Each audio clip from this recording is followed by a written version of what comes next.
divertissement, 6 complices, des dizaines de fous rires, un chef de bande. Voilà ce qu'on vous promet jusqu'à 18h sur Europe 1. Tout ça grâce à Laurent Ruquier. Bonjour Laurent. On va se gêner, bonjour, bienvenue sur Europe 1. Jusqu'à 18h, vous aurez le plaisir d'entendre Christine Bravo. Ah, ça sera bien alors. Bravo. Stevie Boulet. Oui, il est formidable. Fabrice Eboué. Oh, quel bel homme. Jérémy Michalak. Genre, rapide. Les commentaires de Gérard Muller. Oui, je l'aime bien aussi. Oui. Et Titoff. Oh là là, alors ça c'est vraiment le meilleur. Hein.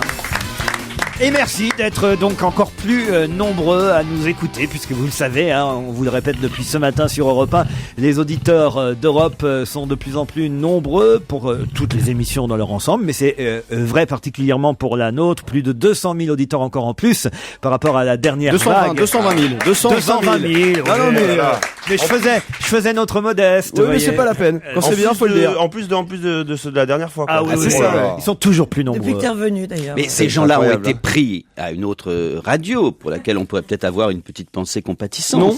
Non, c'est pas du tout l'esprit de Gérard, de cette méfiez-vous parce réjouissante. que vu l'âge que vous commencez à atteindre, Oui. vous pourriez aller dans l'autre radio. C'est vrai. Mais ça fait déjà longtemps que je pourrais y aller. C'est étonnant que les grosses têtes aient perdu des auditeurs. Il n'y a pas eu de canicule cette année pourtant.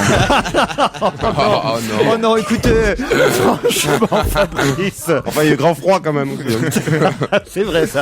Il y a eu un grand froid. D'ailleurs, Eboué, vous y êtes sûrement pour quelque chose, hein, je dois dire, au même titre que Titoff, que Jérémy, que Christine, que Pierre Bénichou, qui n'est pas là et qu'on salue parce que Pierre est en train d'essayer de se remettre de ces chiffres qu'il a du mal à encaisser, parce que depuis le début de la saison, il me dit mais qui c'est tous ces cons que t'as engagés et...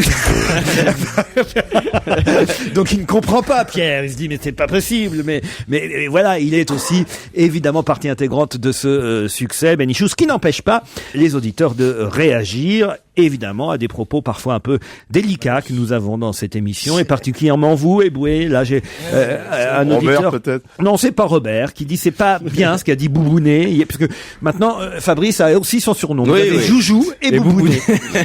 C'est très bien. C'est-à-dire qu'il y a- Je suis ravi de être le seul. Si on le fait dans le sens inverse, Boubounet, Joujou, C'est mignon, hein. c'est mignon.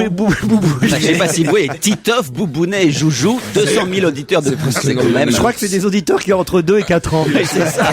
Qui nous écoutent. ou alors qui vont au banana tous les soirs. Hein, c'est différent. En tout cas, Boubounet a exagéré hier à propos du banquier qui a été bouffé par un requin. Vous savez, vous avez encore fait une mauvaise plaisanterie sur, on va dire, les problèmes mensuels qu'ont les dames. Et ça ne se fait pas sur une antenne de niveau national, Boubounet. C'était des consignes de sécurité pour éviter les drames avec les requins maintenant. Après cette longue absence, je m'inquiétais pour Claude Sarraute qui est revenu hier. Je l'ai donc entendu. Je ne suis pas plus rassuré. C'est drôle. C'est affreux. Ah, quelqu'un qui envoie un mail pour Titoff qui dit Oh. Titoff ne reçoit pas assez de mails, vous n'en parlez pas suffisamment et moi, il suffit que je l'entende, dit Claire, pour que sa voix me mette en émoi. Son timbre, mi-clope, mi-pastis. Et encore, elle a pas l'odeur. Et encore, elle a pas l'odeur. Son timbre, mi-clope, mi-pastis, m'excite follement. Et en plus, il me fait rire. Alors voilà, Titoff, merci d'arriver à me faire fantasmer entre de bons fous rires. Et si d'aventure, il vous prenait l'envie de faire un petit crochet par Toulouse en redescendant sur Marseille, je serai là. Voilà. Hein. D'accord. Elle s'appelle Claire. Je le dis pour votre femme Tatiana qui nous écoute tous les après-midi. Claire de Toulouse. Stevie, comment ça se passe? Alors, ça y est, vous avez fait vos débuts sur scène? Ça y est, très très bien. Je vous ai vu Excellent. sur Canal Merci. Plus hier soir aux côtés de Jeanne Moreau. Oui. Elle n'est pas dans la pièce. Ah non, je rassure. Non, c'était très très Pourquoi sympa. je vous rassure? Parce que C'est pas le mec. Oh non, on n'a pas voulu d'elle. je vous rassure, il n'y a que des vrais comédiens dans la pièce. Hein. On a que des vrais comédiens. Non, ça fait lire en plus. Elle peut pas jouer dans ce genre de pièce. Hein. Pourquoi pas? Ça bouge trop. Parce que c'est une. Ça bouge trop. Oh, Mais vous êtes amis. Elle a été sympa avec vous, Jeanne Ouais, Moreau, oui, hier. bah oui, c'est une amie. Ah, je l'ai vu sur Canal. Elle vous a défendu. Elle était gentille avec vous. Elle a Non, ça s'est défendu, très elle bien était passé. attaquée. Ah non, même pas. Pas attaqué, mais elle lui a donné des petits conseils au moment où ils vous ont demandé de jouer le Cid, c'est ça? Ouais, le Cid, Racine et je sais plus quoi. Et alors, comment ça se passe à la fin de la pièce? Il y a des bons applaudissements. Vous êtes Oui, heureux? oui, franchement, les gens sont contents. Nous aussi, le plaisir est partagé. C'est un régal de jouer chaque soir. Je suis ravi. Belair, il est sympa. Ah ouais, non, ça, il est adorable même. Georges Belair, Sonia Dubois. Sonia Dubois, Indra, Qui ça? Indra. La chanteuse? Ouais, la chanteuse. Sans déconner. Mais bien sûr, elle s'en sort plutôt bien. C'est pour ça que Jeanne Moreau pouvait pas. Bah non, parce qu'il y a des... Elle est pas au niveau, hein. Il y a des comédiens dans la pièce ou pas? Qu'il est con. Vous avez vu comme elle a changé, Christine, ces derniers temps? Elle est habillée en écolière quand même aujourd'hui. On dirait une écolière japonaise, il y a la petite jupe. Elle est en avec, jupe presque plissée. Enfin, je crois que c'est la jupe qui est plissée. Et Non, c'est une jupe droite. ah non, Ah non, mais tu es laid. Je t'ai rarement vu aussi élégante. Sérieusement, je elle t'ai est rarement rajeunie. vu Il aussi y aurait élégante. un homme là-dessous. Oh, Soulevez la jupe. Je vais les voir. Je vais regarder. c'est pas impossible. Ah, c'est pas impossible. Ouais. Elle a l'air amoureuse. Mais on dirait Britney Spears dans son premier Enfin, clip. il faudrait pas qu'il y ait France-Écosse au rugby ce week-end quand même. Et se balader comme ça dans Paris. Hein. Non mais alors, il y a un homme dans votre vie ou pas? Ou un demi, ouais. Ah, non, c'est pas moi. Ce n'est pas moi. C'est une bonne nouvelle. Pour moi, tu étais quelqu'un qui désespérait de l'amour Mais et du t'es sexe. malade? Ah Moi, non, j'ai franchement. jamais désespéré de l'amour et du sexe, j'en avais Non, mais elle absolument. vous disait ça parce que vous insistiez. Oui, c'est vrai. C'est une manière Elle polie m'a de refuser, repoussé tu vois. pendant des années, mais Tu vois, Christine, ça a fait du bien que ta fille invite des potes à la maison. Finalement. Vous allez nous le présenter ou pas?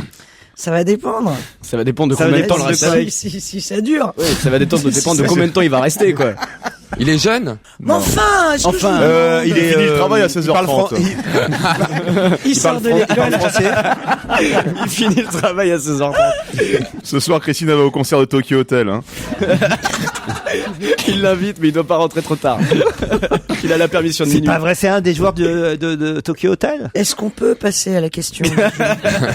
Ah non, c'est quand même génial. Non mais nous on est contents Ah quand, bah oui. quand il se passe quelque chose. Franchement. Regardez par exemple Titoff qui va bientôt être papa. Moi ça me ravit de bonheur. Stevie sur scène, il est heureux. Je suis content pour lui. Joujou, bon il se passe pas grand chose dans votre vie, Joujou. Pas grand-chose, avec non, sa c'est fausse vrai. femme. C'est vrai qu'avec ma meuf imaginaire, il se passe pas grand-chose. Mais ouais, un jour on aimerait bien la connaître aussi quand même. Mais vous l'avez déjà vu, vous la connaissez très bien. Ah arrêtez non, de- je l'ai vu. Moi- J'ai une fois, vous m'avez montré la fille avec les gros seins. Oh non, La fille qui Celle- t'avait celle- non, n'écoute pas mon amour, je t'aime, c'est tous des cons. celle qui était sortie toute nue du gâteau une fois. je Non, me ça rappelle. c'était ta meuf, Gérard. Ça, Ah bon. On va se gêner. Le challenge auditeur. Le moment que Julien Lepers nous envie. Bon, il était temps quand même d'interrompre ces conversations d'ordre privé pour prendre au téléphone Diane et Cédric. Bonjour Diane. Bonjour à tous, bonjour Laurent. Pardon. Félicitations pour vos audiences. Hein. Oh Merci, merci, Diane. c'est Oh, gentil c'est mignon. Diane. Il y a longtemps que vous nous écoutez vous? Ça doit faire 3-4 ans maintenant. 3-4 ans quand même. Vous êtes une vraie fidèle. Alors, que faites-vous à Paris? Je suis étudiante, Étudiante en quoi? sciences politiques. En Sciences Po. Cédric, lui, nous appelle depuis San Francisco. Quelqu'un qui intègre notre communauté, donc. Bon. Notre Pourquoi quand quelqu'un Parlez pour Jérémy et vous. quand quelqu'un appelle les Stevie. États-Unis, il appelle tout le temps de San Francisco. Il y a un Ouais, c'est truc, bizarre là, ça. Bonjour Cédric.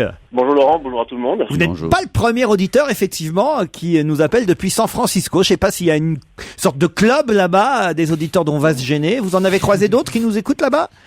J'en ai croisé plusieurs personnes. Ouais. Je crois que c'est surtout vous qui aimez bien appeler San Francisco, je crois. Ouais. Surtout le maire, il est beau. J'y suis allé 2 fois dans ma vie. Ouais. Une fois d'ailleurs Avec moi. chez Christine Bravo et son mari de l'époque, qui lui est resté là-bas. Il est devenu gros et moustachu. Et puis la deuxième fois, il y a peu de temps, effectivement, c'était l'année dernière. C'est une très jolie ville, je dois dire. Ah ouais. J'ai bien aimé la deuxième fois. C'est vraiment un pourri. Qu'est-ce que vous faites à San Francisco? Je travaille pour la filiale américaine d'une grande banque française. Non, on veut dire qu'est-ce que vous faites le soir à San Francisco. Je suis marié, j'ai des enfants. Ah, ouais. Ah, très bien, Cédric. Dans une banque, C'est ce que disait le mari de Christine aussi. Hein. dans une banque américaine ou française? Une banque américaine, mais filiale d'une banque française. Filiale d'une banque française. Et c'est sympa la vie là-bas? C'est très très sympa. Il fait toujours beau, il fait souvent chaud, les gens sont très sympas. Oh non, il fait frais, il y a il du fait brouillard frais le à San matin. Francisco, il y a du À San brouillard. Francisco même, mais pas autour. Pas autour. Ah, pas autour, c'est vrai. Il suffit de passer le pont. Vous le traversez, vous, le pont, pour aller au boulot? Tout à fait, ouais, j'habite de l'autre côté de la baie, dans l'East Bay. Donc pour aller à San Francisco, il faut passer ce qu'on appelle le Bay Bridge. Et il y a en effet d'énormes différences de température entre l'est de la baie et San Francisco. Diane, c'est facile la vie à Paris. Vous êtes parisienne au départ ou vous êtes uniquement là pour vos études? Non, je suis parisienne. T'as remarqué qu'à Paris, il pleut, mais quand tu passes le plomb, il pleut encore. Ça va mieux. Diane contre Cédric, ce sera dans un instant pour la première question, le premier challenge du jour.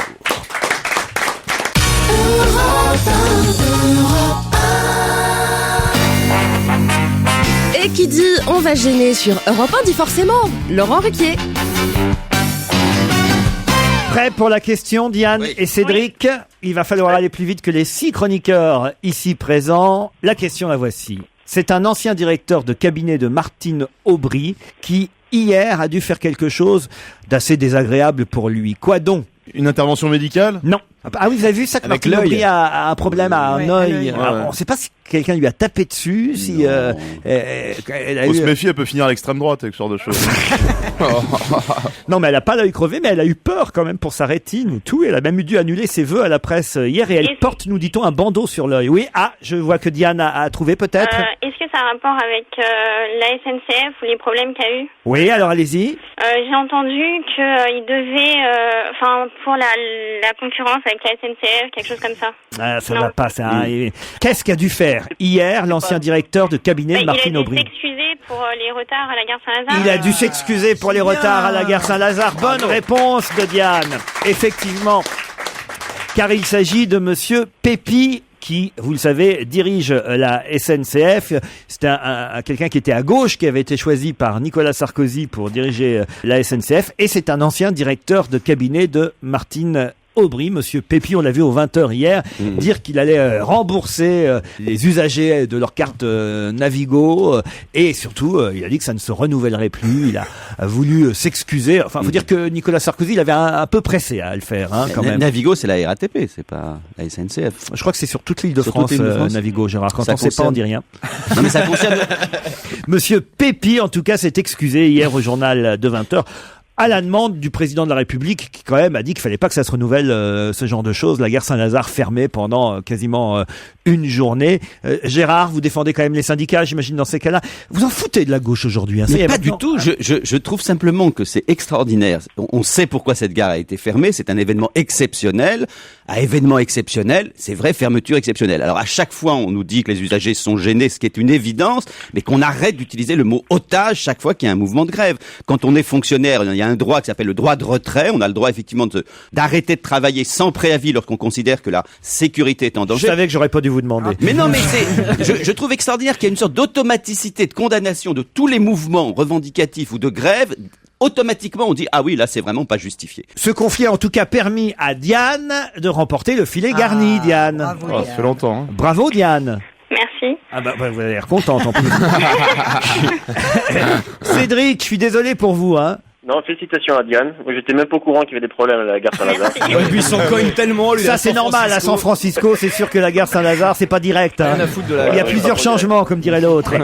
Vous gagnez, chère Diane, plusieurs livres. Le livre de Christine Orban, publié chez Albin Michel. N'oublie pas d'être heureuse. Black Bazar, le bouquin signé Alain Mabankou, publié au Seuil, dont on a parlé hier. On a dit que c'était plutôt rigolo. Ulysse from Bagdad, le livre signé Eric Emmanuel Schmitt chez Albin Michel. Le DVD de Kung Fu Panda. Vous avez vu ce film? Non. Ah bah voilà, vous n'avez pas d'enfant, vous êtes étudiante. Mais c'est pour les adultes aussi, Kung Fu Panda, vous recevrez le DVD, on en parlera tout à l'heure. Des places en veux-tu, en voilà, puisque vous êtes à Paris, vous allez pouvoir en profiter pour par exemple aller applaudir Fabrice Eboué au Comedy Club, Stevie Boulet au Théâtre des Nouveautés dans Ma femme est folle, le jour où j'ai appris que j'étais juif, Jean-François Derek au Théâtre du Gymnase, Petit Théâtre du Gymnase, 2 places pour Gérard Miller. Dis donc, c'est trop. Ouais. Oui, c'est vrai que je sais pas comment je vais faire pour aller voir tout ça, mais bon, on va s'arranger. Ah oui, ça m'a... écoutez, sur un mois, vous pouvez. Oui, ça va. En fait, on offre 2 places, mais on est obligé d'y aller le même soir. Il va falloir choisir, Diane. On vous embrasse et on vous applaudit, Diane. Bravo. Merci.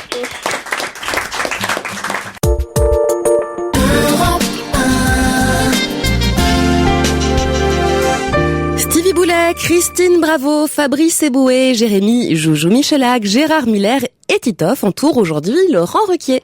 Europe 1, on va se gêner. La question facile, la question qui récompense Joujou. Évidemment, vous allez connaître tout de suite la réponse. Patrick McGowan, vous savez qui c'est? L'acteur vedette de la série culte Le Prisonnier, décédé à l'âge de 80 ans à Los Angeles des suites d'une maladie. Tout le monde se souvient de ce feuilleton dans lequel il prononçait régulièrement cette fameuse phrase. Je ne suis pas un numéro. Je ne suis pas un numéro. Mais justement, quel numéro était-il dans ce feuilleton? 13. Non, pourquoi 13? Au hasard. Non. Ça, c'est la question facile, ça. 7.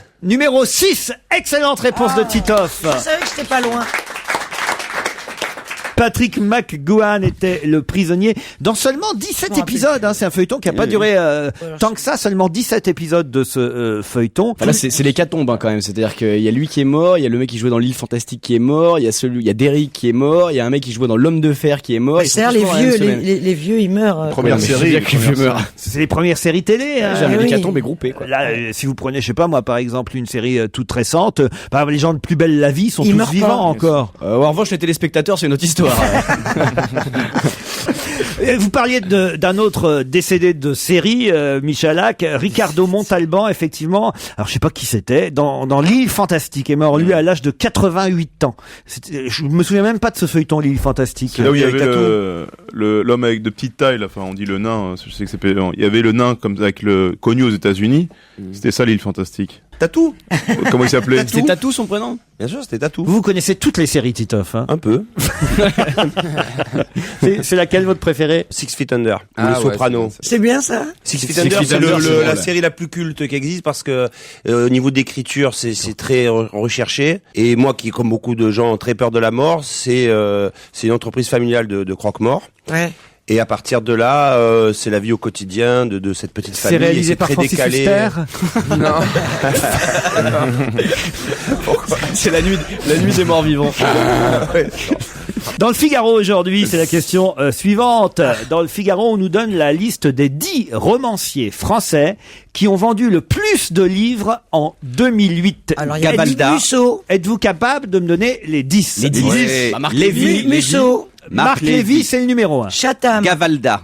Gavalda, c'est la numéro 4. Fred Vargas est dans les 4 premiers. Fred Vargas est la 3e. Je vais Paul essayer. Le Solitaire. Non. Catherine Pancol. Je vais essayer nos oublié. tombes. Amélie Nothomb, la 5e.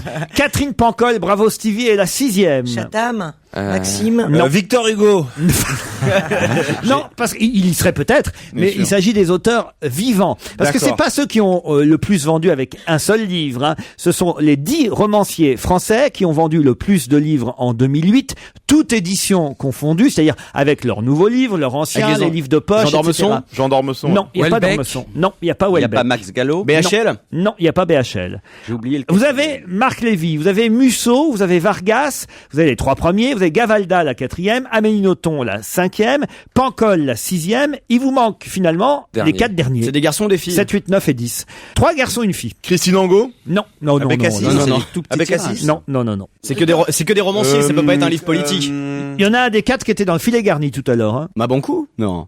Il y en a un des 4 qui était dans le filet Non, garni. Ulysse machin. Ah, Eric Emmanuel Schmitt. Éric Emmanuel Schmitt, bravo Michalak. Il en manque plus que 3. PPDA. Non, putain, il y a un auteur vraiment très connu qui fait des best-sellers sur best-sellers, qui a son public, très détesté des critiques comme tous les écrivains qui vendent beaucoup, vous savez, c'est souvent le cas. Ah, Bernard Werber. Bravo Stevie, Bernard Werber, exact, l'auteur des Fourmis et autres livres un peu, on va dire, de science-fiction ou philosophique. Et puis vous avez quelqu'un qui a finalement fait peu de livres à grand tirage, mais il se trouve que le dernier s'est énormément vendu, c'est un des best-sellers de ces 2 dernières années ou 3 Donne dernières. le titre. C'est le Goncourt, non? Donne le titre. Non, Ça a été récompensé par un prix? je ne crois pas qu'elle ait eu un prix. Ah, elle, ouais. Ouais. Oui, c'est la femme. Oui. Mais le film est en train de se tourner. Ah oui, c'est le hérisson, évidemment. Eh Et oui. son nom, c'est donc le. Ah, j'ai un trou sur le nom. Quelle horreur. J'ai lu en plus son premier livre sur la cuisine. Comment s'appelle-t-il? Maïté? Terrible. Non. Elle écrit un livre très amusant sur la cuisine. Le premier livre s'appelait Une gourmandise. Voilà, absolument. Et effectivement, Et je l'ai son lu. best-seller, c'est Le Hérisson. Ah, je l'ai C'est Muriel Barbery. Voilà. C'est la 10e du classement. Alors, il vous en manque un. Et alors, lui, alors là, pour le coup, il a eu un énorme prix. Énorme. Hein. Énorme. Pas Goncourt. Même plus. Renaudot? Mieux que le Goncourt. Mais oui, le prix Nobel. Le Hot d'Or. C'est mieux que le Goncourt. C'est Modiano. Le prix Nobel de d'accord. littérature. Ah, le Clésio. Le Clésio, bravo Michalak. Eh bien, je note que toutes les bonnes réponses ont été données par Stevie, Michalak, Titoff et Miller a été absolument nul. J'ai dit tous les premiers noms, je connaissais les 4 Oui, premiers, ceux excusez-moi. que tout le monde connaissait. Les 4 premiers. Oh, c'est facile de dire Marc Lévy et Anna Cavalda. Fred Vargas. Alors, c'est pas mal. Vous auriez donné ces 10 là, vous? Non, mais il y a une logique, puisqu'effectivement, une fois que vous l'avez dite, on voit bien que c'est quand même Merde, alors. la liste la plus Qu'est-ce qu'il y a évidente. merde alors? Bah, et la plupart sont chez Albin Michel. Moi, je vais signer avec Fixo, ça me fait peur. Attends. Elle est tarée, elle. Non, mais putain. avant que tu vendes comme Fred Vargas, il y a un petit peu de marge quand même. Albin Michel qui rafle tout. Effectivement, Musso, je savais qu'il était chez XO Édition. Musso, je savais pas que c'était un type qui vendait autant. Ah si, ah là là, c'est Moi énorme. j'ai lu ses premiers livres, Placide et Musso, c'était en édition de Oh, tu poche. te rappelles? Oh, et ça, c'est une réflexion de Caillot. Je te jure. Tu te rappelles quand on était, oh là là, quand on allait en vacances, il avait son petit seau, sa petite pelle et son Placide et Musso. Les petits bouquins carrés. Ouais. Tu sais que personne. C'était une non. époque, excusez-moi, c'était une époque où le Parti communiste était puissant. Mais oui. Je signale que Ça y est, Raon, revient avec sa Placide et politique. Musso, c'était Oh là là. des personnages. On se retrouve après la pub.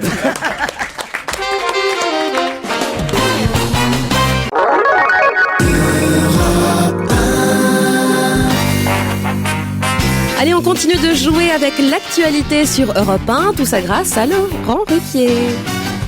Dans un instant, nous aurons au téléphone Jack Gaspard. Jack Gaspard n'est pas premier dans sa catégorie en ce moment quand je regarde le classement général, puisque devant lui, on peut lire par exemple les noms de Jean-Philippe Pontier, de Peter Carlson, et le premier c'est Emile Inaouen. C'est quoi justement sa catégorie à notre interlocuteur? C'est du sport. C'est du sport. C'est le Dakar ou pas?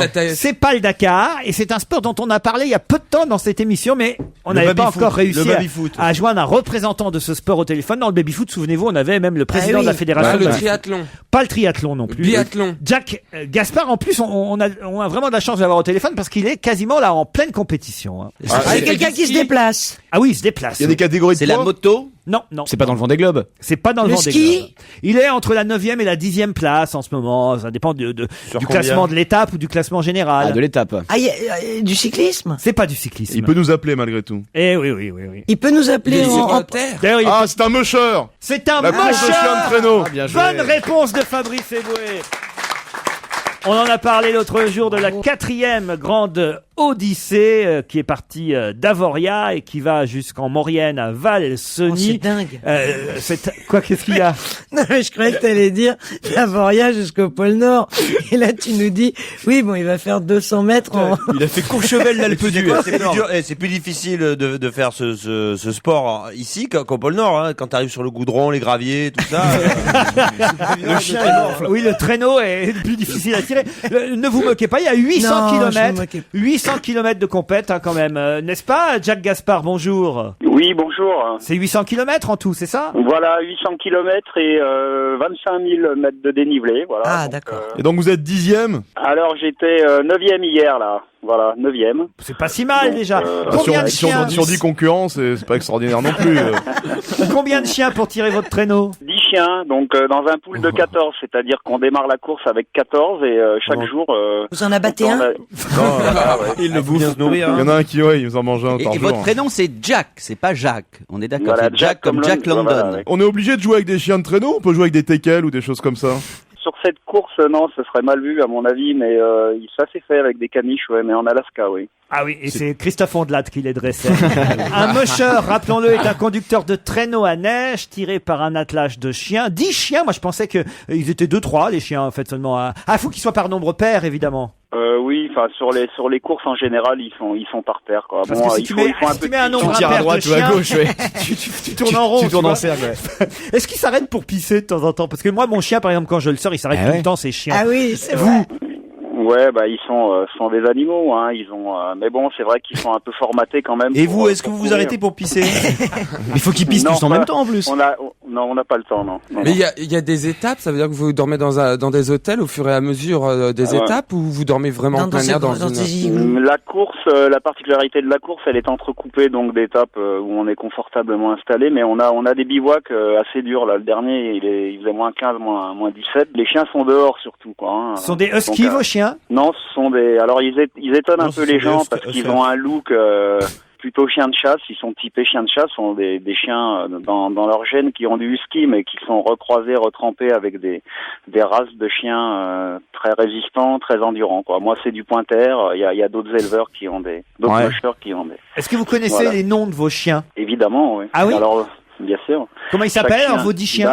Écoutez, en tête, vous trouvez donc un mâle, une femelle, Vexon, et puis son copain, il s'appelle Gino. Derrière, il y a Ice et une femelle, Adélie. C'est toujours un mâle avec une femelle? Non, pas forcément. On les appareille un petit peu par affinité, par goût. Ce qu'il faut, c'est comme dans la vie, hein, c'est comme pour les êtres humains. Voilà. Donc après, j'ai justement 2 mâles, un qui s'appelle Finn, l'autre qui s'appelle Alto. Donc là, c'est des chiens gays, là. Des chiens homo, ça. Ils sont des chiens, voilà, ouais. Enfin, ouais. Et donc derrière, il y a en deux cuir, gros. Avec un collier en cuir, une grosse moustache. Ouais, voilà, c'est ça. Il y a 2 gros nounours derrière. Il y en a un qui est un artiste, qui s'appelle Van Gogh. Il a un nom bien choisi, vous voyez. Oui, avec une oreille en moins. Et puis il a les oreilles qui pendent, lui. Et ensuite il y a Velcro, parce qu'il était très collant quand il était petit. Et puis, il décroche la neige. Et puis un qui s'appelle Kéops. Elle faisait justement remarquer, Christine, que vous n'alliez pas jusqu'au pôle Nord. Est-ce que vous avez vu d'ailleurs que le prince Albert, lui, a réussi cet exploit d'être, nous dit-on dans la presse aujourd'hui, le seul chef d'État au monde à avoir fait le voyage à la fois au pôle Sud et au pôle Nord. Et il n'y est pas allé en traîneau. Il est allé en yacht. En bobsleigh. En yacht. Il doit galérer pour trouver des Africaines au pôle Sud. Hein.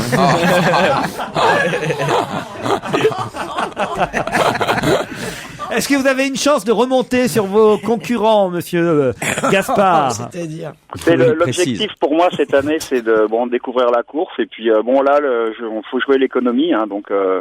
on va voir. Là, il paraît que la deuxième partie va être un petit peu moins difficile en matière de relief. Donc, mais les chiens sont tous à vous ou passés par Kiloutou, des choses comme ça? Kiloutou. Toutou, ouais. Non, ils sont tous à moi, ouais. Et il y a quoi à gagner? Il y a quand même $30,000, donc de prime pour le premier, voilà. 30 000 ça en fait des croquettes acheter avec $30,000. Ça fait pas mal de croquettes, ouais. On nous rappelle évidemment que les mocheurs les plus connus sont Nicolas Vanier, Paul-Émile Victor, Norman Vaughan et Sébastien Dos Santos Borges. Vous êtes d'accord avec ça? J'aurais pas fait ce classement, mais... Ah, quel classement vous auriez mis, vous? Non, mais moi je suis plutôt dans la course.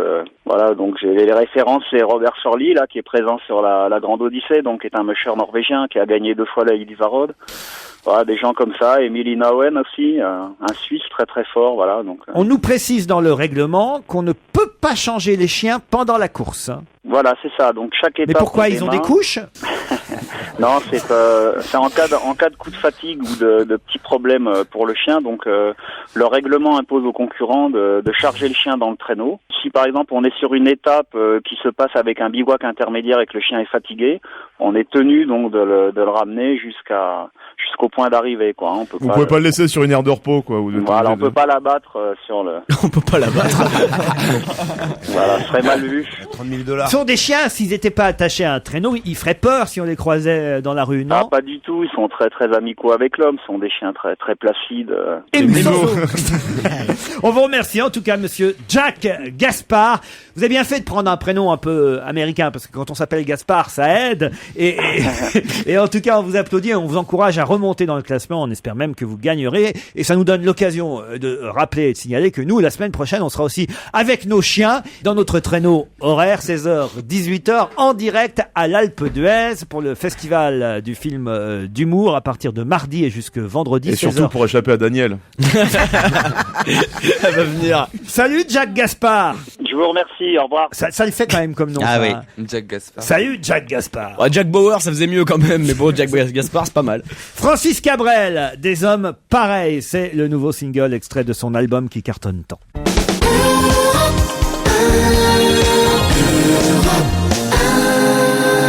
Et c'est la suite d'On va se gêner avec Laurent Ruquier et tous ses complices. Europe 1, la question politique spéciale petite phrase. Qui a déclaré « Il faut bien commencer un jour à être ancien ministre » Quelqu'un qui vient Xavier Bertrand. Xavier Bertrand, ouais. Xavier Bertrand, c'était facile, bonne réponse de Stevie.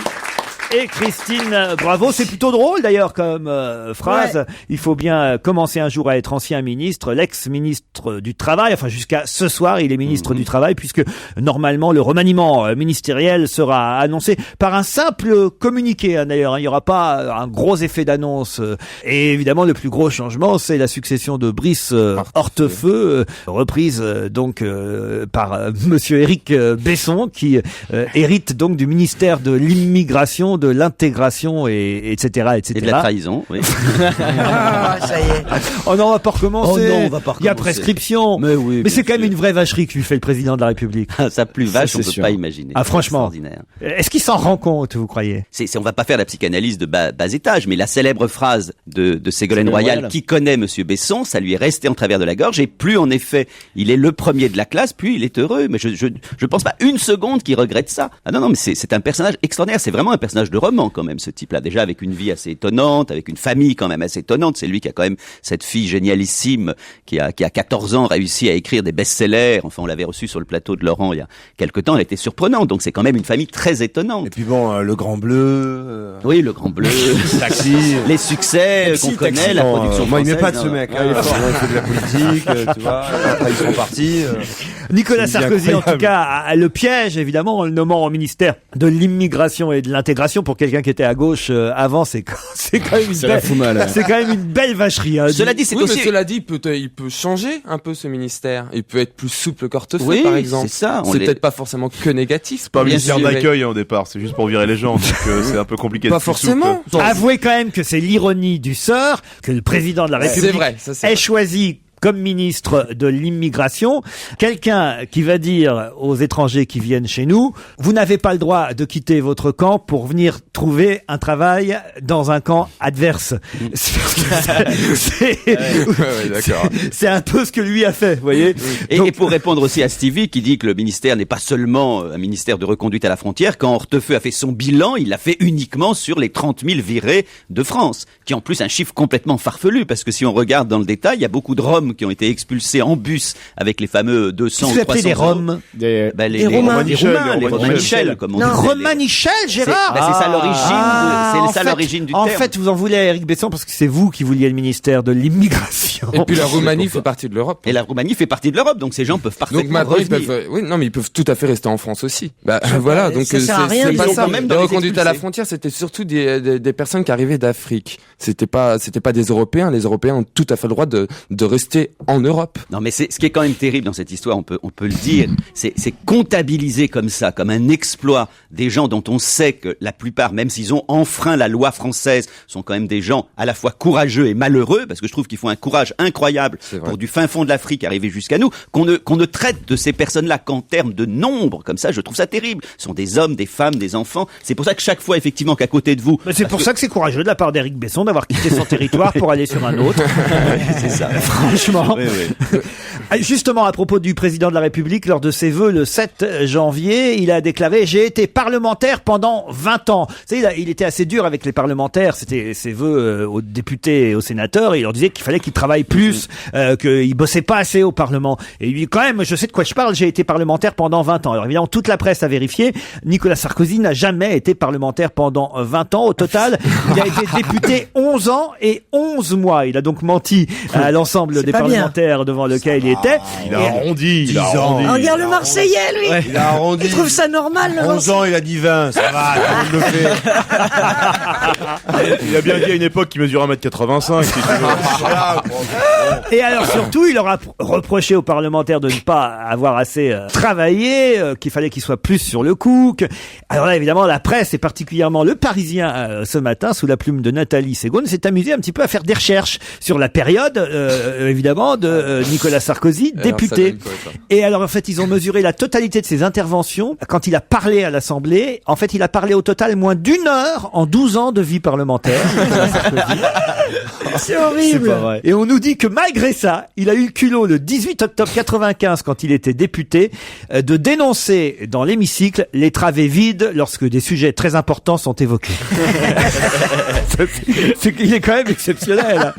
Il réservait ses forces pour ce métier qu'il voulait absolument occuper, c'est-à-dire président de la République. C'est pour ça. Maintenant, il est dynamique. Parce que là, il bosse. Ah ben là, il bosse. Regarde Bouvard, quand il était chroniqueur ici, il foutait rien, parce qu'il allait venir, Nicolas Sarkozy était un député discret, c'est le titre du Parisien aujourd'hui. Le président de la République qui souhaite, vous l'avez vu, ouvrir un nouveau musée de l'histoire de France, et ça c'est plutôt bien quand même. D'accord, Gérard? Ah, mais tout à fait. On sait pas où le mettre en revanche, ce musée. Il a dit dans un lieu qui serait quand même un lieu important. C'est pas, on va pas. J'ai cru comprendre qu'on en France. Oui, bien entendu, et qu'on réoccupait, qu'on occupait plutôt, qu'on n'allait pas construire. J'ai pas compris qu'on allait construire. Je croyais qu'on allait occuper un lieu déjà existant. Non, c'est pas ça que vous avez compris Ça, vous-même. Stevie pourrait être, parce que Stevie connaît les dates de l'histoire de France par cœur. Vous pourriez. Pas toutes. Ah si, vous pourriez dire 1515. Marignan. Vous voyez? Ouais, enfin, celle-là, à chaque fois. Attention, il y a pas plus simple que cette attention, date. plus dur, 1789. 1789, 14 juillet peut-être. 1431. 1400. Naissance de Claude Sarraute. Oh. C'est pas ça? Alors en 1431, oh là là. Pucelle. Non, Jeanne d'Arc évidemment, brûlée sur la place Vendôme. Alors, Non mais c'est vrai, l'histoire de France, c'est chouette que l'histoire de France est un musée quand même. Ah, c'est Alors qu'est-ce génial. qu'on va y voir dans ce musée? Astérix et Obélix, non? chaque président de la République a manifestement voulu marquer l'histoire par un musée. Pompidou, Giscard d'Estaing. C'est quoi le musée de Giscard? Salon de l'érotisme. Bah quand même. Ah, le musée d'Orsay, Orsay, c'est Giscard d'Estaing. Orsay. Chaque président, Chirac, c'est quand même ce très beau musée sur le quai Branly. Non, chacun a voulu marquer un peu ça. C'est pas Chirac qui a fait aussi la maison de la culture du Japon à Paris? Non, il a fait le salon de la bière. Christine, je signale aux auditeurs que si vous n'entendez pas Christine Bravo depuis un moment, c'est parce qu'elle mange des biscuits. Non, je viens d'en prendre un demi pour mettre un peu de sucre. Mettre un peu de sucre où? Dans la machine. Dans hein. la machine. Ouais. Videz votre bouche, reprenez-en un et on se retrouve après le flash. Laurent Ruquier. On va se gêner, deuxième heure, toujours avec Christine Bravo, Gérard Miller, Fabrice Eboué, Jérémy Michalak, Stevie Boulet, Titoff. Et deux auditeurs de plus, Valérie et Olivier, pour le deuxième challenge de la journée. Peut-être faites-vous partie, Olivier et Valérie, de ces auditeurs qui nous ont rejoints seulement depuis quelques mois, puisque merci encore à ceux qui nous rejoignent au fur et à mesure de l'émission. Vous êtes de plus en plus nombreux et évidemment, nous vous en sommes très reconnaissants. Est-ce que c'est votre cas, Valérie? Il y a longtemps que vous nous écoutez? Très très longtemps. Olivier, lui, habite Dunkerque. Et vous, alors, ça fait longtemps que vous faites partie de nos auditeurs, Olivier? Oui, bien sûr. Moi, j'écoute Europe 1 depuis assez régulièrement, et vous particulièrement, quoi. Qu'est-ce que vous faites à Dunkerque, Olivier? Bah, écoutez, je suis éducateur dans un foyer de jeunes placés. Un peu comme moi ici. Voilà. Dans le Nord. Valérie, je vous ai pas demandé, vous, à Vidauban, dans le Var. D'abord, c'est où, Vidauban? Vidauban, c'est à 35 km de Saint-Tropez, en centre-Var. Qu'est-ce que vous faites à Vidauban? Eh ben, je suis propriétaire d'un camping. Oh, Le camping de Vidauban. Ouais. C'est oui. Vous êtes proche de la mer? Non, on est à 30 km de la mer. mais ça, vous ne le mettez pas sur le prospectus, hein. Camping, les pieds dans l'eau. 5 minutes à pied. Combien il y a de places dans le camping? Il y a 130 places. C'est un petit camping. Un petit camping. Oui. Bon, mais là, il y a moins de monde en ce moment, évidemment. En ce moment, oui, mais on en profite pour faire des travaux, pour aménager. On commence les réservations, puis on a hâte que les clients arrivent. Voilà. Ça coûte combien une nuit en camping? Alors, je fais pas de location d'emplacement nu pour les tentes et les caravanes, puisque maintenant je fais que de la location de mobil-home. Ah, que du mobil-home. Ouais, et ça coûte combien? Alors ça pour une semaine en plein été, il faut compter 650 €. Nous, on serait 130, on vit de mendicité essentiellement, c'est possible. Il est bête. Valérie contre Olivier. Attention, ça va être une question cinéma que je vais vous poser. Enfin, cinéma. Une question people, on va dire. People et cinéma. C'est un sujet que vous maîtrisez, Olivier? Oui, bien sûr. Bon, ça a l'air. Et vous, Valérie? Oh, non, je suis pas très people, mais bon. Bah, quand même, Clint Eastwood, ça vous dit quelque chose? Oui, ça va, ouais. Bon. Eh ben, il y a une rumeur sur Internet que Clint Eastwood a dû démentir. Quelle rumeur circulait sur Clint Eastwood qu'il a dû démentir? Qu'il était gay? Non. Concernant sa santé? Qu'il était gay, Clint Eastwood. Je sais pas, avec James Dean, j'en sais rien. Absolument. Attendez, j'entends Olivier qui dit quelque chose. Clint Eastwood qui partirait à la retraite. Non. Concernant Barack Obama? Non. Ça concerne le cinéma ou la politique? Ça concerne ni la politique, un peu le cinéma. Ah, qu'il allait reprendre un rôle... Inspecteur Harry. Qu'il allait jouer Tintin. Non. Qu'il était lui aussi scientologue. Non. C'est une rumeur très curieuse qui s'est propagée ces derniers mois sur Internet. Évidemment, ça l'a fait marrer d'ailleurs, Clint Eastwood. Il a un seul testicule. Ça l'a fait rire parce que c'est pas très grave, mais il a officiellement démenti quand même. Qu'il est le père de l'enfant de Rachida Dati? Non. Mais voilà, Qu'il je te est le l'ai dit, père est-ce de que ça quelqu'un? concerne un enfant? Un enfant, non. Un homme célèbre dont il serait le père. Qu'il est Non, mais l'amant de pas un homme célèbre femme. dont il serait Genre, le père. Une femme célèbre. Genre, Non. Le père d'Amanda Lear. Le fils d'un ancien président Le fils américain ou illégitime quelque chose de comme ça. quelqu'un de célèbre. Alors, le fils de quelqu'un de célèbre, mais il faut trouver qui maintenant? Abraham Lincoln. Oh là. Reagan. John Ford. Ah non, Reagan, je suis Il est né en quelle année? Il est né en 1930. En 1930. Un Américain. Adolf Hitler. Clint Eastwood, le fils d'Adolf Hitler. Le fils de quelqu'un Wilson. du cinéma? Le fils de quelqu'un du cinéma. Réfléchissez à qui il ressemble. Charlie Chaplin. Charlie, oui. Ah, on se rapproche. Ah, Laurel. Laurel et Hardy. Le fils de Stan Laurel. Bonne réponse de Stevie. Comment vous avez trouvé ça, Stevie? L'inspecteur Hardy. Comme ça. Clint Eastwood serait le fils de Stan Laurel et pour la première fois, l'inspecteur Hardy a officiellement démenti pour l'inspecteur Hardy. Hein, Ben mais c'est sans doute à cause de mes cheveux qui se dressent tout droit sur ma tête, a dit Clint Eastwood de façon amusante. Hélas, et Stan Laurel et Clint Eastwood vous ont fait perdre, Valérie et Olivier. Mais Laurel a démenti ou pas? Il est resté muet. Apparemment, il reviendrait dans l'inspecteur Hardy. Exact. Il vient de la faire, c'est un métier, on vous le rappelle souvent. Ne tentez pas votre chance, ce n'est pas la peine. Ah, monsieur Eboué, toujours aussi rapide et aussi il dégaine aussi. Il insiste. Toi, t'es déjà mort 3 fois, je te le dis. Olivier, on va vous laisser à Dunkerque. C'est chouette Dunkerque comme ville, hein. Ben, on vous y attend, monsieur Ruquier, pour le carnaval qui arrive là prochainement. On fait les Jalil. Pourquoi Mais- pour le carnaval Parce qu'il y a des déguisements de femmes très sympas. Je me demande si je préfère pas aller au camping de Vidauban. Oh, avec grand plaisir. Hein? Alors moi, il y a très longtemps, on m'avait, j'avais un bon promoteur qui m'avait calé une date de spectacle à Dunkerque. Et le jour du carnaval, pour la semaine du carnaval de Dunkerque. On est arrivé, il y avait tout le monde bourré. C'est une ville entière qui est des gens bourrés. Ça D'ailleurs, t'a il y en étonné, avait qui toi étaient déguisés dans la salle parce que finalement, tu vois, c'est un bon souvenir. Hein.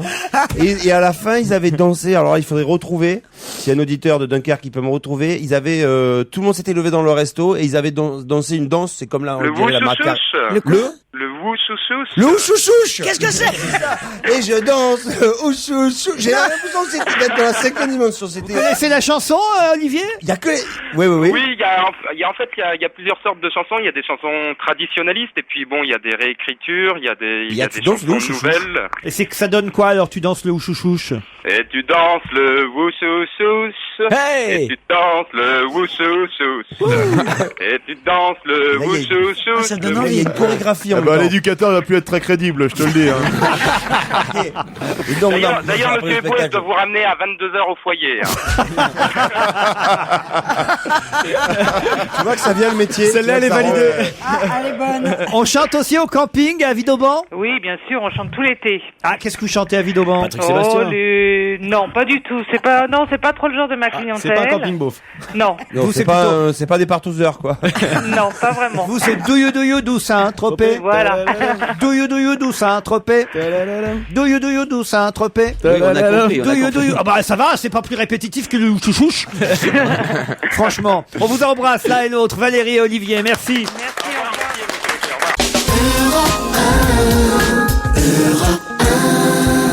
On va gêner continue sur Europe 1 avec Laurent Ruquier et tous ses acolytes. Europe 1, on va se gêner. La question sport. Qui fait suer. Les blues, vous connaissez les blues? Oui. Les blues. Les blues. La blues. Titoff, je me tourne vers vous. Chelsea. C'est effectivement les joueurs de Chelsea qui ont passé un mauvais moment cette semaine. D'ailleurs, je signale même que je devais recevoir le footballeur Didier Drogba samedi soir dans On n'est pas couché. Il m'a gentiment téléphoné d'ailleurs lui-même pour s'excuser hier après-midi, mais l'entraîneur a dit, puisque vous avez eu de mauvais résultats, hop, vous êtes tous mis au vert et on va bosser. Interdiction de sortie pour aller faire de la promo, par exemple, d'un bouquin pour Didier Drogba. Mais en tout cas, il a été très aimable d'appeler lui-même pour s'en excuser. Effectivement, ils ont pris une claque, les Blues, dimanche dernier à Manchester United, 3-0. Et la raison de leur triste prestation, peut-être, viendrait de ce qui s'est passé à l'hôtel. Que s'est-il passé à l'hôtel de très précis et assez original, je dois dire? C'est la bouffe? La veille du match? Alors c'est même le matin même du match. Ah, c'est le petit-déj. Il y avait un truc au petit-déj qui les a rendus malades. Vers 7h du mat. Pas d'eau. Il y a eu un bruit particulier. Alors il y a eu un bruit particulier. La sirène incendie ou... Alors l'alarme de l'hôtel s'est déclenchée. Quelqu'un fumait, c'était dans les chambres. Bravo. C'est le détecteur de fumée. Qui? Alors ma question. Alors un des joueurs fumait. Pas un des joueurs. L'entraîneur. Non. Le président. Non. Une nana d'un des joueurs. Un supporter de Manchester? Non. Une gonzesse qu'un jour a ramené. Voilà. Une prostituée? Une prostituée qui fumait. Après l'amour, on fume toujours une cigarette. Hein. Non. C'est un cigare. La femme d'un joueur. Non. C'est le cigare. C'est la fumée du cigare Du veilleur de nuit. Non. De quelqu'un dont le nom est connu? Oui. Mais qui n'a rien à voir avec le sport. Ah, du patron de Manchester. De Churchill. Non, c'est le russe, là, le patron de Chelsea. Non. C'est quelqu'un qui ne joue et qui ne travaille ni pour Chelsea, ni pour Manchester United. Il n'avait pas le droit de fumer. Il venait pour superviser. Pour superviser. Quelqu'un de la famille royale. Quelqu'un de la télévision qui filmait le match? Pour superviser un des joueurs. Charles Villeneuve? Non. Domenech? Non. Un journaliste. Non. Un coach? Un recruteur? Un agent. Est-ce que son nom est connu, par exemple, par moi? Oui, Gérard. Il est français? Non. Pour recruter un joueur dans une autre équipe? Non, c'était parce qu'il est, comme Domenech, il est sélectionneur national. Il est sélectionneur. Donc évidemment, il vient voir. Je connais un sélectionneur. Le sélectionneur anglais? Non. Portugal? Non. Enfin, D'Argentine. bah oui. Maradona. Ah, Maradona. Maradona, la bonne réponse vient de Gérard Miller. Oh là là là là. Le cigare de Diego Maradona a déclenché l'alarme incendie de l'hôtel et Diego Maradona était là pour superviser un joueur argentin qui Il s'appelle... aurait dû se contenter de la cocaïne, ça sent pas au moins. Un joueur argentin qui s'appelle Carlos Tevez et qui joue avec Manchester United, et c'est le boulot des sélectionneurs, c'est aussi d'aller voir leurs joueurs compatriotes quand ils jouent dans des autres clubs à l'étranger. Il faut être idiot quand même avec un détecteur de fumée pour fumer le cigare qui est quand même... À 7h du mat. C'est le truc qui envoie le plus de fumée au monde quand même.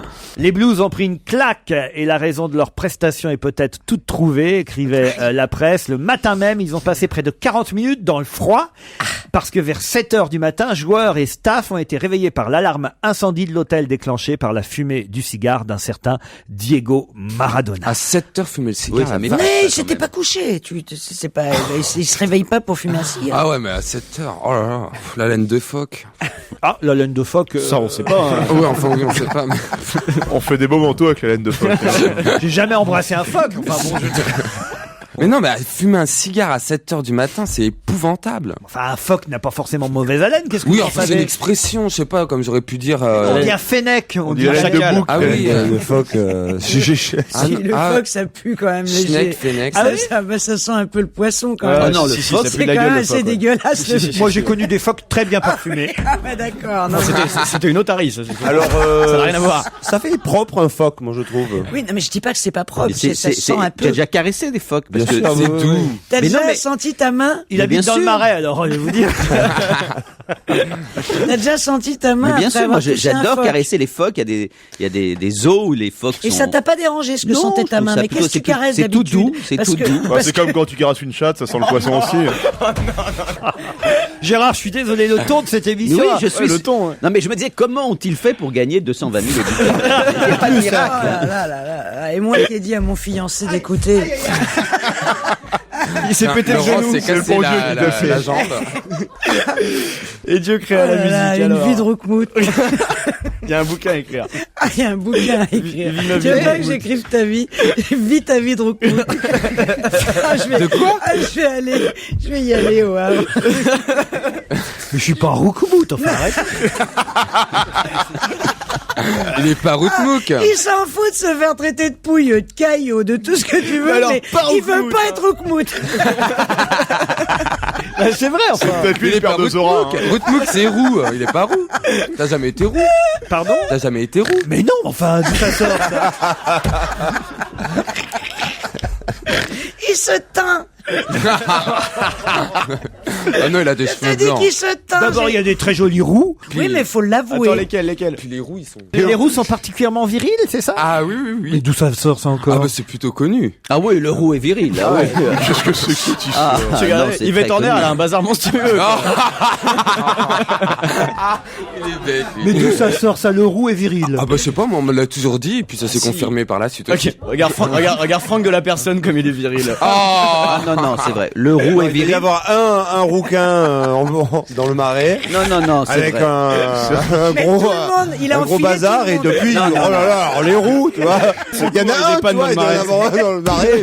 mais c'est le même à chaque fois, tu vois. Alors je peux te dire que les roues, tu vois. Non. Le roux est viril, le blond est mou.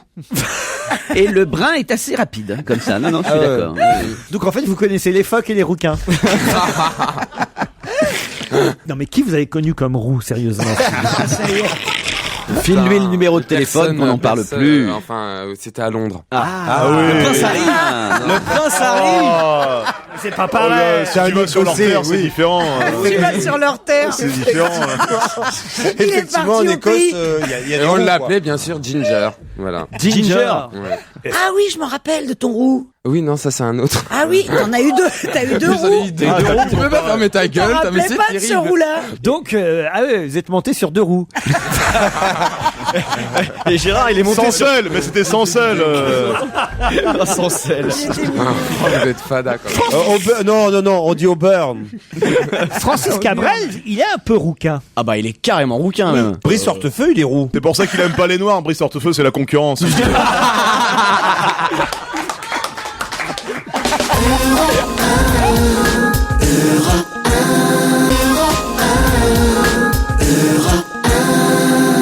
À 18h, c'est Europe 1 Soir présenté par Marie Drucker. Et la question d'Europe 1 Soir aujourd'hui, êtes-vous optimiste quant à l'issue de la crise financière? Pour en débattre avec vous, Jean-Marie Messier sera en studio et c'est l'ancien président de Vivendi Universal. Face à lui, Axel de Tarlet, journaliste bien connu à Europe 1. N'hésitez pas évidemment à témoigner, à donner votre avis au 01 42 32 14 14. Et puis vers 19h20, vous le savez, c'est votre Europe 1 Soir rien qu'à vous, où vous réagissez à toute l'actualité. Je vous rappelle le standard 01 42 32 14 14 et europe1.fr. Mais tout de suite, c'est Laurent Ruquier. Europe 1, on va se gêner.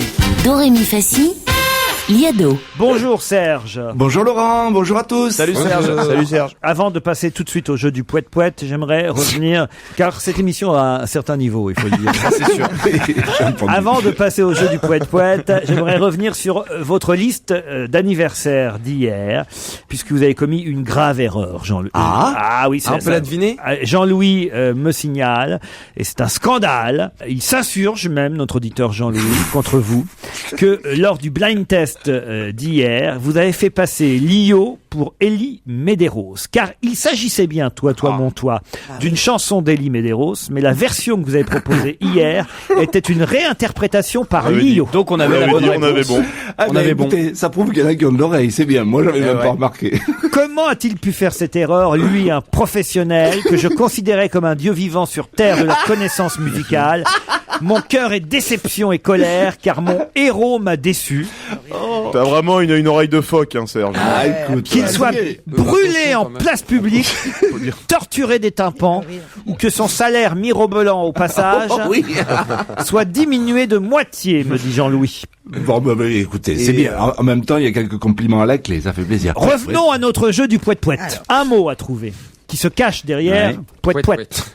Gérard. Ouais. À vous de retrouver ce mot, évidemment. Mot que vous allez entendre dans les 11 chansons. Enfin, quand je dis que vous allez l'entendre, justement, vous n'allez pas l'entendre. Mais à vous de le retrouver derrière le poète-poète. Marie-Dominique, je n'étais qu'un cabot, mais je me rappelle ton nom, Marie-Dominique. Alors le s'arrête, sa dernière tâche est faite. Ô suprême, plein des strideurs étranges, silence traversé des mondes et des anges. Depuis une longue semaine, la mort en prend chaque matin. La soif et la fièvre dessèchent les lèvres à tous les appels de... Déjà, au fond du square, on entend le...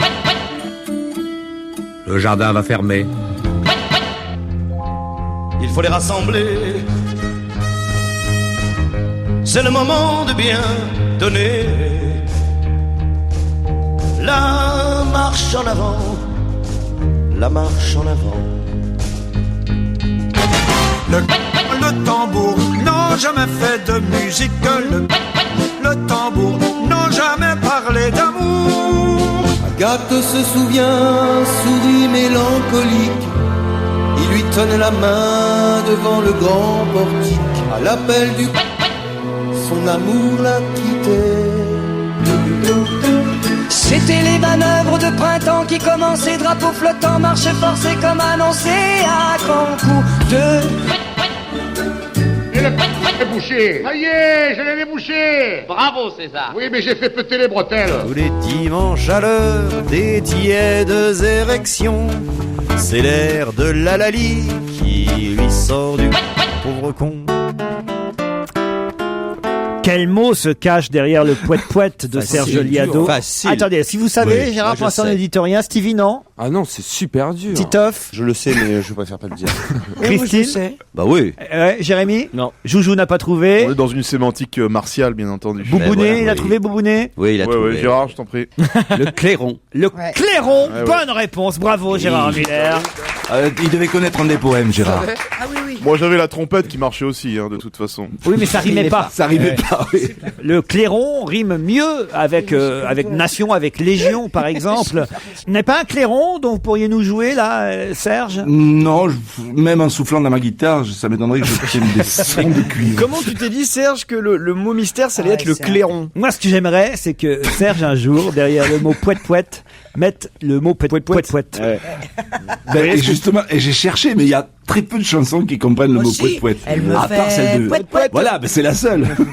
Mais bon, écoutez, sans vous prévenir, je vais chercher, oui. D'accord, Alors, on ça va serait bien. chercher. Ou poète, peut-être. Comment tu Ouais, fais pour ouais. préparer ce jeu? Comment tu fais pour préparer Bah ce jeu? écoute, je cherche des expressions équivoques, et là j'avais envie d'une chanson qui dise souffler dans mon quelque chose, tu vois. Et... T'avais envie de ça, ouais. Et oui. Et C'était deux coups comme ça, quoi. c'était pour induire Christine Bravo en erreur. Je suis sûr qu'elle aurait dit un mot rigolo. Et j'ai pris. On leur dit que c'est toi, mon amant.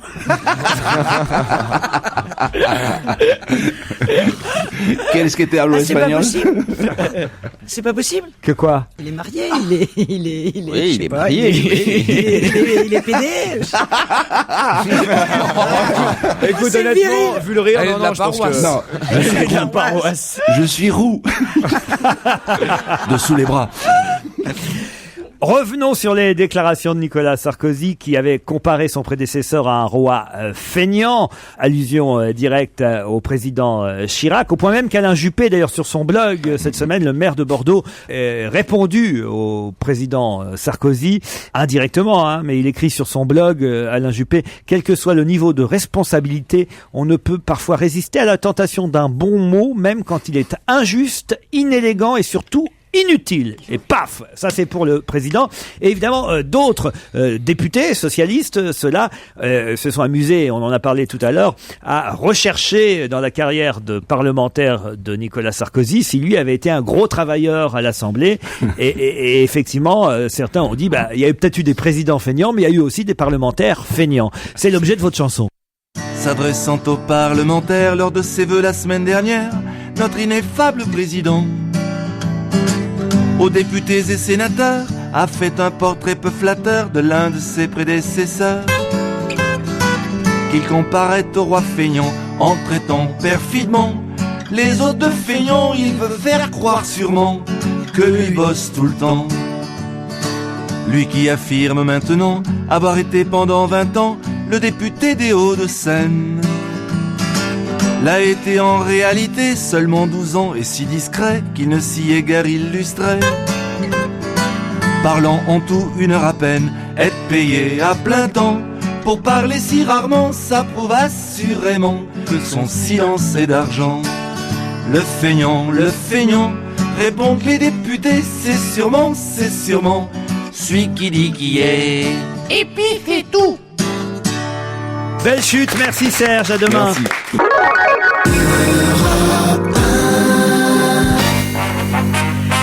Et c'est la suite d'On va gêner sur Europe 1 avec Laurent Ruquier et ses acolytes. Dans un instant, au téléphone, nous aurons Monsieur François Dussault, qui est un ancien propriétaire assez malheureux parce qu'il a fait un état des lieux de l'ancienne propriété qu'il possédait et il y en aurait quand même pour plusieurs milliers d'euros, voire même centaines de milliers d'euros, non seulement de dégâts, mais de vols. Quelle est la propriété qui a appartenu à Monsieur François Dussault? C'est un château. Un château. Occupé par un homme politique? Non. Par un chanteur? Non. En France, la Starac. Le château de Damary Lélis de la Starac. Bonne réponse de Titoff. T'es fort, toi. Bonjour Monsieur Dussault. Bonjour monsieur. Vous n'êtes plus propriétaire du château. Je ne suis plus propriétaire depuis le mois d'avril, mais une petite précision, je n'étais pas propriétaire à titre personnel, c'est la société dont je suis le dirigeant qui l'était. Ah, très bien. Mais alors, comment vous avez vu, depuis, si vous n'êtes plus propriétaire, qu'il y a eu des dégâts dans le château? Mais écoutez, parce que j'ai gardé avec l'acquéreur de très bons rapports, et donc j'ai été amené à m'y rendre à plusieurs reprises ces dernières semaines, notamment pour tenter de récupérer le mobilier que j'avais laissé à la disposition de Star Academy et qui, à ce jour, ne m'a pas été restitué. Combien ça a rapporté la location de ce château? Excusez-moi, j'ai quand même le sentiment que ça a rapporté beaucoup d'argent. Non, pas vraiment. C'était quelque chose qui était très en rapport avec l'importance de la propriété, quelques 4500 mètres carrés. Le prix de la location était très inférieur au mètre carré à celui d'un HLM. Mais les meubles ont été mis chez un garde-meuble. Vous avez accepté que tout soit redécoré? Pas du tout. Les meubles ont été laissés à la disposition de l'émission du producteur, qui a sa seule volonté, soit l'entreposait dans les remises, soit l'utilisait dans son décor. Parce que j'ai été dîner chez Nikos récemment, il y a plein de nouveaux meubles chez lui. Est-ce que vous n'avez pas retrouvé en faisant l'état des lieux, je sais pas, Michal, par exemple. Voilà, un ou deux chanteurs abandonnés, Michal dans un coin, Magali Vallée dans un autre. Nous n'avons pas été conviés à un état des lieux. Mais ils ont vraiment tout salopé. Ah, c'est effectivement affligeant parce que la dépose des décors, on a vu apparaître, ce qui n'était pas très visible avant, bien l'importance des dommages causés aux existants. En même temps, c'est un peu normal. Il y a eu combien de Starac depuis le début? 8, 9. Il y en a eu. Ils ont dû en faire 7 dans le château. 7, effectivement. Au bout de 7 ans, qu'est-ce que vous voulez faire? Non, mais il y avait quand même des accords extrêmement précis et qui ont été, dont je pensais qu'ils seraient scrupuleusement respectés, notamment vis-à-vis de mon acquéreur. Si vous aviez vu l'Élysée après un septennat et un quinquennat de Chirac, le bordel. Écoutez, moi, ça fait 20 ans que je loue ma maison à déchiffrer des lettres. C'est nickel, il y a absolument aucun dégât. Non, ça dépend des émissions. Hein. C'est évident qu'ils allaient tout modifier là-dedans, je veux dire. Ah, mais c'était tout à fait, j'en étais d'accord. Dès lors que j'avais un engagement qui était précis, qui consistait à remettre en l'état initial les lieux. Écoutez, on est déçus et tristes pour vous, évidemment, mais... pas pour moi, puisque je ne suis ni juridiquement ni financièrement concerné. Mais si vous dites que vous aviez des meubles à vous, quand même. Actuellement, je tente de les récupérer. Quel genre, par exemple? Il y avait des tableaux, des lustres, des meubles anciens. Vous savez, la plupart des stars académiciens sont au RMI aujourd'hui. S'ils peuvent en revendre un ou deux, ça pourra peut-être les aider. Non, mais ça, c'est une leçon. Le type qui a loué l'île de la Tentation, il paraît qu'après, il y avait des taches partout. Il savait pas quoi faire. On vous remercie, Monsieur François Dussault. Mais je vous en prie. Pour ce témoignage au sein du château de Damary Lélis. Important témoignage, faut même le dire. J'ai bien aimé Gérard qui essaie de se raccrocher au côté vulgaire de l'émission. Oui, c'est ça. Je me lance dans le cul. Merci, Gérard. Merci, Eboué, de me soutenir dans cette tentative. Merci, Monsieur Dussault, en tout cas. Je voudrais vous parler d'une maternité qui est assez spéciale. C'est Libé qui nous en parle aujourd'hui. C'est à Yunlin, au centre de Taïwan, qu'on trouve cette maternité très originale. Pourquoi est-elle originale? Elle est en plein air? Non. Elle est pour les adultes? Non. On accouche dans une piscine? Pour des êtres humains? Oui, c'est une maternité pour des bébés. Des bébés, oui. Elle est sur l'eau? Soit peu importe, non, là, il est normal. Il y a un toit de verre pour regarder la pleine lune? Oui, les femmes, elles accouchent beaucoup plus, c'est un sort de pleine lune. Ah, oui. Alors que la nouvelle lune, c'est l'inverse. C'est par rapport à la marée. La lune, oui, elle a à voir avec la marée, mais pas les naissances. Si, parce que le fait que les eaux tombent, c'est le fait de la marée, ça me fonctionne exactement de la même manière. Tu as trop écouté le grand sorcier de ton village, Fabrice.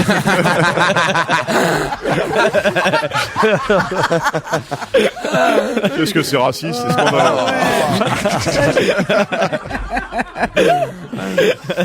Alors bon, dites, j'en fais quoi de ma maternité là? Alors, c'est lié à l'accouchement. Ou est-ce qu'il se passe dans les jours suivant l'accouchement? Ça se passe avant l'accouchement, pendant l'accouchement, après l'accouchement. Il y a une salle de jeu. C'est toute la maternité. C'est pour des enfants particuliers. Ah, c'est Cheb Mami qui fait les accouchements. Oh non.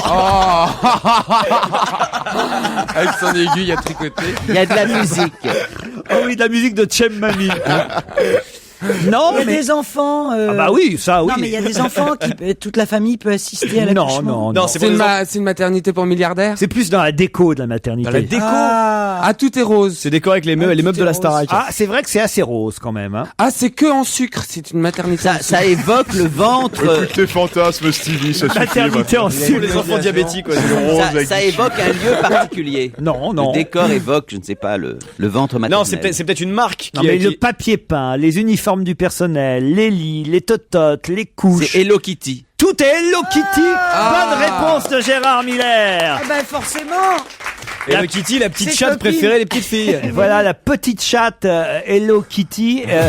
Et c'est une maternité, la première maternité Hello Kitty. Oh, c'est drôle. C'est un carton, hein. Ah, c'est un carton, mais c'est rush en plus. Hein. Quoi? C'est rush, tu peux pas comprendre. Ah, c'est cher. Tu sors pas avec un mec de 30 ans. Tu sors pas avec un mec de 30 ans, t'es pas habillé en kilt comme Britney Spears, tu peux pas comprendre. C'est rush. C'est cher. C'est cher. Ouais, mais au Japon, t'as des boutiques entières de Hello Kitty, c'est impressionnant. J'ai vu ça au Ponja. Sur les aussi. cuillères, les tasses. J'ai vu ça au Ponja. Le pays du soleil, vends-le. Tu peux pas comprendre. Justement, tiens, je vais vous parler d'un jeune acteur de 21 ans. Il s'appelle Joshua Bauman. Et Joshua Bauman a du boulot, hein, à mon avis, dans les mois qui viennent. Pour quelle raison a-t-il du boulot? Il joue un personnage qui va faire une série. On espère qu'il ne joue pas un personnage. C'est un acteur américain de toute façon, jeune acteur, peut-être même britannique plutôt qu'américain. Il a du pain sur la planche. Ah, il va remplacer quelqu'un. En quelque sorte, il remplace quelqu'un. Quelqu'un qui est mort? Non. Une voix simplement ou un personnage? Non. C'est c'est le nouveau mari de quelqu'un, le nouveau fiancé de quelqu'un. Le nouveau fiancé de quelqu'un. Amy Winehouse. Demi Winehouse. Bonne réponse. Joshua, il va avoir du boulot quand même. Amy Winehouse, faut l'emmener à la clinique, aller lui acheter de l'héroïne. Enfin, genre, ça prend du temps quand même dans ta journée. Et d'ailleurs, effectivement, Blake Fielder Civil, qui est son mari à Amy Winehouse, a mandaté Maître Henry Brandman pour engager un processus de demande de divorce pour adultère. Le mari d'Amy Winehouse a été condamné, vous le savez, à 27 mois de prison pour avoir frappé le patron d'un bar. Et là maintenant, il voudrait à peu près 6 millions d'euros, la moitié de la fortune d'Amy Winehouse, parce qu'elle le trompe donc avec ce jeune acteur de 21 ans, Joshua Bauman. Et elle dit à propos de ce jeune acteur: quand je suis avec Josh, je n'ai pas besoin de drogue pour me sentir, parce qu'il me rend heureux. On n'a jamais des histoires comme ça en France. Pour me sentir bien, pardon. Voilà. Il manque un mot, ouais. Là, si tu veux, avec le mot manquant, on comprenait pas la phrase. Il aurait fallu mettre poète, quoi, à la place. Europe 1, on va se gêner. La question 24 secondes chrono pour répondre. Sinon, mes chroniqueurs sont des cons. 24 secondes, je regarde mon chrono. Attention, ce candidat de 18 ans à qui veut gagner des millions est accusé de tricherie. Au final, ça a donné quoi? Un film. Un film. Bonne réponse de Stevie et Jérémy Michalak. Vous voyez, c'était facile quand même. Il paraît même que c'est un super film, Slumdog Millionnaire. Vous l'avez vu, non? De Danny Boyle. Non. Film de Danny Boyle qui avait fait Trainspotting. Ça donne envie, en tout cas. Ah oui. Alors, l'histoire, pour ceux qui n'auraient pas encore entendu le résumé de ce film, c'est Jamal Malik qui a 18 ans, orphelin, misérable, presque ignorant même, et qui, effectivement, se présente à qui veut gagner des millions et qui est en passe de gagner 20 millions de roupies dans la version télévisée indienne. Ça fait 3 francs. Ça fait 12 euros. Persuadé qu'il a triché, les producteurs du jeu le font arrêter par la police. Il est interrogé, il est torturé. Et le jeune homme justifie chacune de ses bonnes réponses par le récit d'un épisode de sa courte et triste vie. Et il paraît que c'est un film fantastique, quoi, fabuleux. Effectivement, Danny Boyle est un réalisateur assez intéressant. Il y a 3 garçons qu'il a fallu engager pour jouer le candidat, parce qu'évidemment on voit le candidat quand il a 17 ou 18 ans, mais comme il justifie chacune de ses réponses par un pan de sa vie, il y a des flashbacks. Il y a Dorasso dedans, non? Et il a fallu... ils auraient pu engager Vikash. Qui est-ce qui joue Jean-Pierre Foucault, du coup? Alors, j'imagine qu'il y a un Jean-Pierre Foucault indien. Très bien, moi je l'ai vu dans la bande-annonce. Et il est très drôle, le Jean-Pierre Foucault local. Oui. Vous voyez que Jean-Pierre Foucault, on le voit maintenant dans de la pub. L'autre jour, j'ai cru qu'il y avait Qui veut gagner des millions sur France 2. C'est Qui veut gagner des voitures. Qui veut gagner pour ils sont chelous les pubs en ce moment aussi avec c'est très bizarre. Hein. Qu'est-ce qu'il y a comme pub?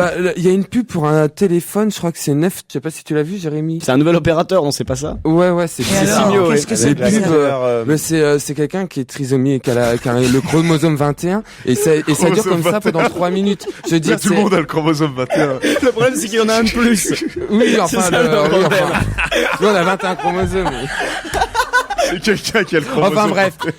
Mais la pub, elle est horrible, quoi. Mais c'est horrible. Mais on en a parlé hier dans cette émission. C'est l'acteur du 8e jour, Pascal Duquesne. Il y a une polémique là-dessus. Effectivement, certains trouvent ça très bien parce que c'est l'intégration. D'autres, l'intégration, d'autres sont choqués. Mais moi, je comprends. Moi, ce qui me choque, c'est que les trisomiques aient droit à des téléphones moins chers que nous. Mais non, c'est les mêmes prix.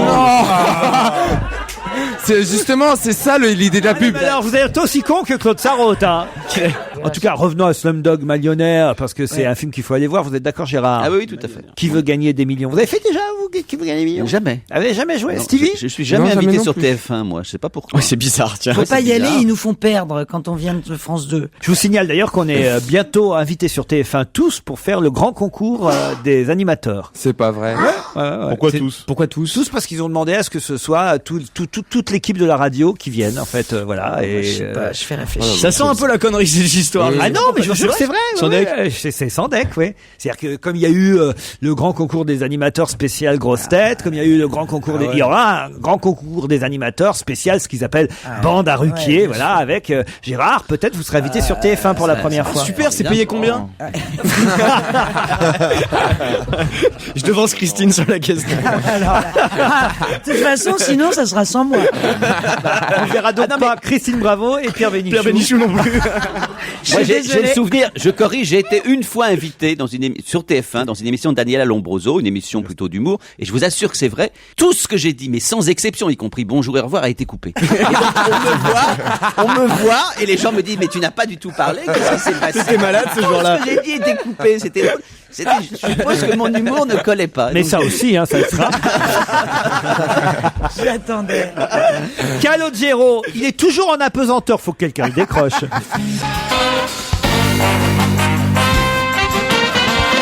Le DVD de la semaine maintenant avec Kung Fu Panda, visuellement époustouflant, titrait Studio Magazine. Le DVD, vous le savez, est enfin sorti. Vous pouvez le louer, vous pouvez l'acheter, Kung Fu Panda. Est-ce que vous avez aimé ça? Est-ce que vous le conseillez à nos auditeurs? Christine, Stevie, Gérard, vous l'avez regardé pour nous. Je commence par Christine, peut-être. Alors, écoute, j'avais très très envie de le regarder parce que j'avais vu sur Internet 600 millions de dollars de recettes. Et surtout, il avait été nommé aux Golden Globes. Et en fait, il n'a pas été nommé, c'est Wall-E, le robot qui est arrivé premier au Golden. Mais c'est vrai qu'ils avaient fait une grosse promo avec la voix de Dustin Hoffman. Chez nous, c'est Manu Payet qui faisait. Ouais. Et donc, j'ai passé d'ailleurs le film à essayer de reconnaître les voix. J'ai reconnu la voix de Pierre Arditi, mais j'ai pas reconnu celle de Manu. J'ai été regarder après sur Internet. Eh ben, écoute, je suis vachement déçu. Parce que. C'est pas vrai. Ben, si. Alors, moi, je vais vous expliquer. Moi, j'ai pas aimé ça du tout. Alors, voilà. Je vous explique. Bien, quand tu vois Pixar, quand tu vois, ou DreamWorks, là, je sais pas quoi. Quand tu vois des films Shrek, voilà. Quand tu vois, même L'Âge de glace, où il y a une réflexion, où il y a des dialogues, où c'est drôle. Là, c'est d'une platitude au niveau des dialogues, mais nul, misérable. J'étais avec ma fille et on se regardait, on ricanait sur la pauvreté des dialogues. Alors après, les personnages, je les trouve pas attachants. Je veux dire, pourtant, un panda, c'est difficile de pas aimer un panda parce que c'est vraiment. Non mais. Elle a raison. Écoute, franchement, tu vois. Mais non, ça peut être la phrase du jour. C'est difficile de pas aimer un panda.